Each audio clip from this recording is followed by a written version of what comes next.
Well,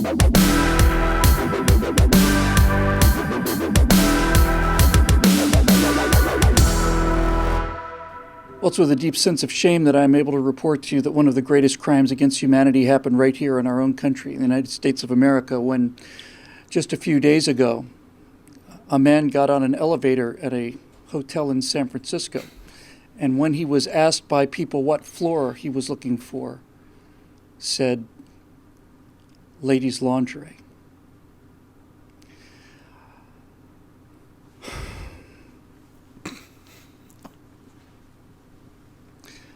You know, some crimes just exceed the human ability to communicate. In any event, that's what he said. A man got on an elevator, crowded elevator. He couldn't reach the buttons, so somebody said, what floor would you like? And he said, ladies' lingerie, much as you might do in a free country, let's say. And since there was a social justice, not only warrior, but a social justice professor on board the elevator, needless to say, this has now escalated into, the Israelites being banished from Egypt or led out by Moses, whatever the case may be. I wasn't there, but here's basically the story in a nutshell. Here's how it goes. Simona Sharoni was in the elevator when Professor Ned Lebo, who teaches political theory at King's College in London, got on board, and she basically said that she froze. She simply froze when he said this, and her male friends laughed too. So she basically filed a complaint, and then Mr. Lebo, in true liberal fashion, said, I'm all down with the struggle against patriarchy, and this harassment needs to be destroyed, but I think we'd be better served if we spent our time on something less frivolous.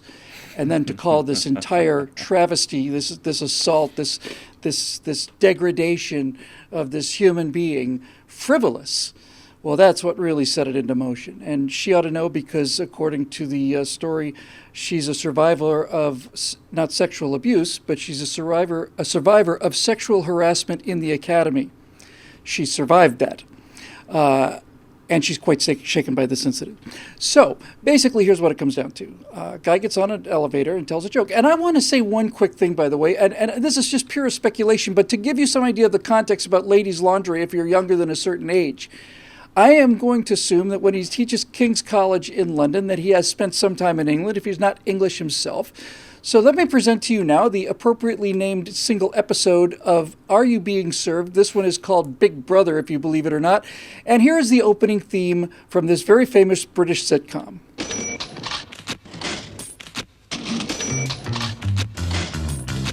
Ground floor perfumery, stationery and leather goods, wigs and haberdashery, kitchenware and food going up.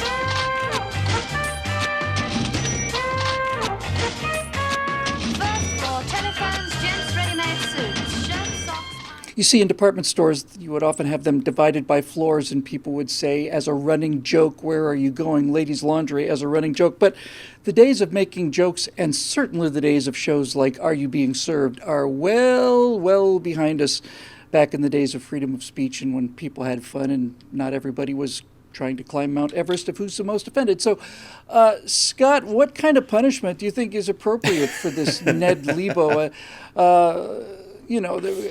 Christ was flayed with hooks and so on. It seems too good for a man like this. What do you think should be done with this fellow who has steadfastly refused to apologize after doing the whole kind of, kowtowing to the political correctness god? He says he's not going to apologize. Is there surely there we have methods to make him apologize? Well, if it hasn't already happened, I'm sure the university could convene a truth panel to fully explore this matter. Frankly, and I'm surprised you overlooked this aspect of it, which I thought was the main offense of the comment, which is who is to say it's ladies' lingerie? I mean, after all, why would you sort of disparage the other half of the population that may have lingerie as well, and just to designate that it's only ladies who wear lingerie? Yeah. I think that's probably... How did she know? How did she know that he wasn't really trying to get to ladies' lingerie because of his perfectly legitimate gender. Exactly. I almost said confusion, but needless to say, I would have had to go to re-education camp for that. His gender choice. Well, and of course, he would be assuming, because she, being the feminist that she is, that she wouldn't have been affected by this comment whatsoever, since she wouldn't have been wearing lingerie, which we all know is just the oppressive way that men use to bind women. So, I just... The whole thing is so heinous. It's probably the darkest day for academics in the United States. And it's interesting because her previous incident of harassment had happened in a university. The bastion of liberalism.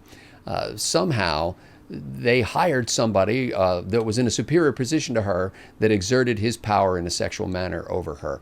I think that the only reasonable thing is to, until we resolve this, cut off federal funding to all institutions of higher learning. I couldn't agree more. Yes, they're just clearly. cesspools of sexism and so on. And by the way, just so we're crystal clear on this, folks, I wasn't making fun of her because she said she survived sexual attack or sexual molestation. No.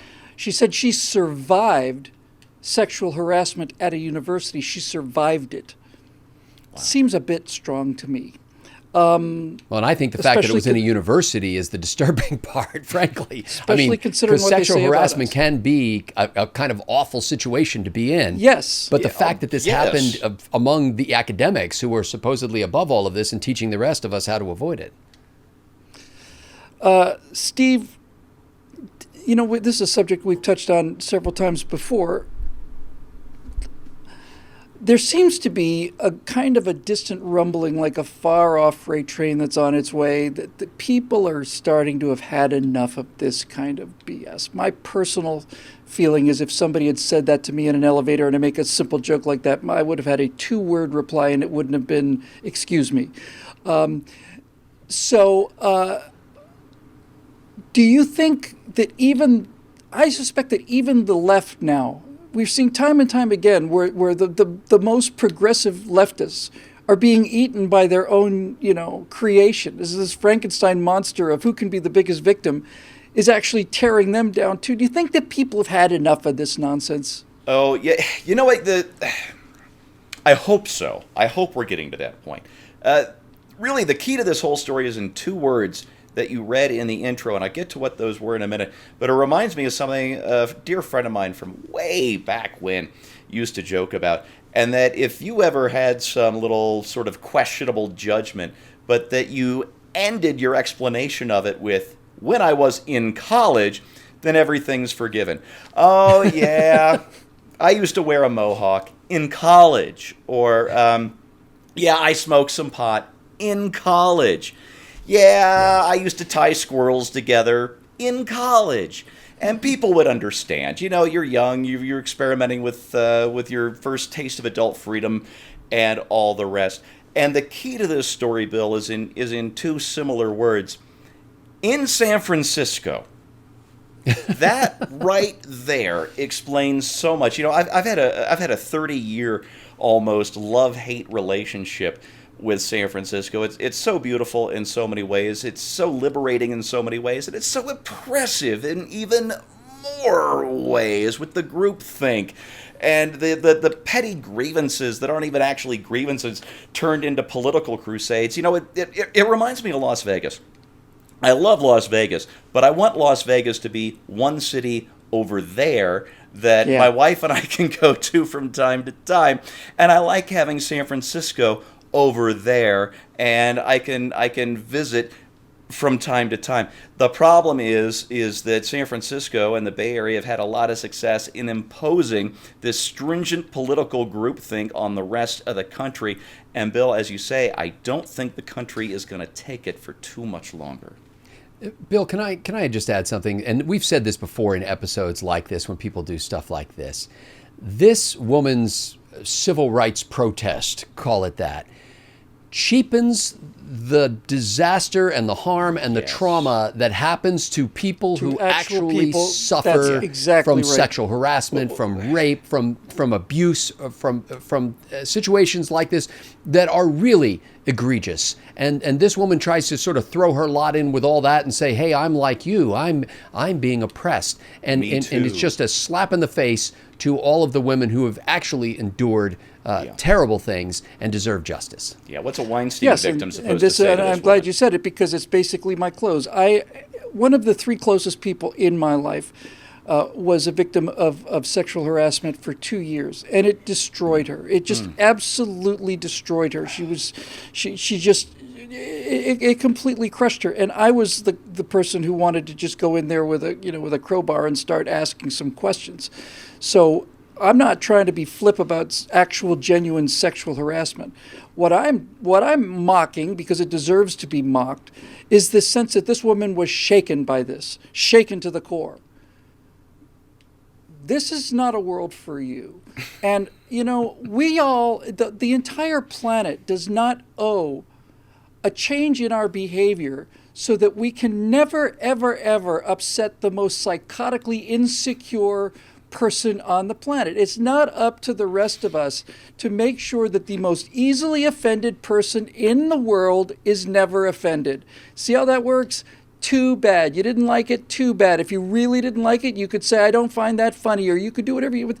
But this whole fire brigade thing is just, as Scott points out, it is degrading in the same way that calling Trump Hitler is an insult to the millions of people who were killed by Hitler. It's a deadly insult to them. This whole thing is just ridiculous, and people have had enough of it. We've had enough of it. It's over. It really is. It's played out. It's done. It's done. Honestly, I think most people today, certainly the people I know, really would have had a two-word response for somebody saying, I find this deeply offensive. Here's your 2 words. It has to end because it has to end, right? And I wonder, actually, whether or not this acceleration of outrage over the tiniest and tiniest things is going to happen in time to, as we were talking about in 2 separate right angles this week, perhaps avert this blue wave that we all feel is coming. A commentator, I don't think so either, a commentator described these people, these social justice warriors who have to tear everything down and rename colleges and so on. He called them chimps with chainsaws. And I just love that expression. Now, of course, look, it's an offensive expression. It really is. But I don't mean anything. I'm not trying to offend the chimps. Correct. I'm really not. That's right. I'm simply trying to say that there are some examples, and chimps with chainsaws is pretty much it. Tear everything down because everything's evil. We got nothing else, nothing better. More like Well, this is your world. spider This is your monkeys. world, progressives. And by the way, your world where Gavin is running for governor of this great state, having done a long stint as mayor of San Francisco. Gavin Steve's Newsom's. correct. Yeah. Gavin is, yeah.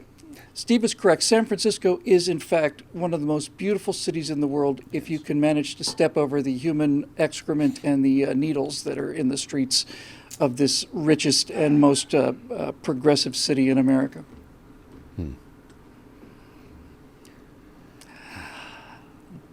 Whatever you do, do not ever make a casual comment to anyone in public at any time,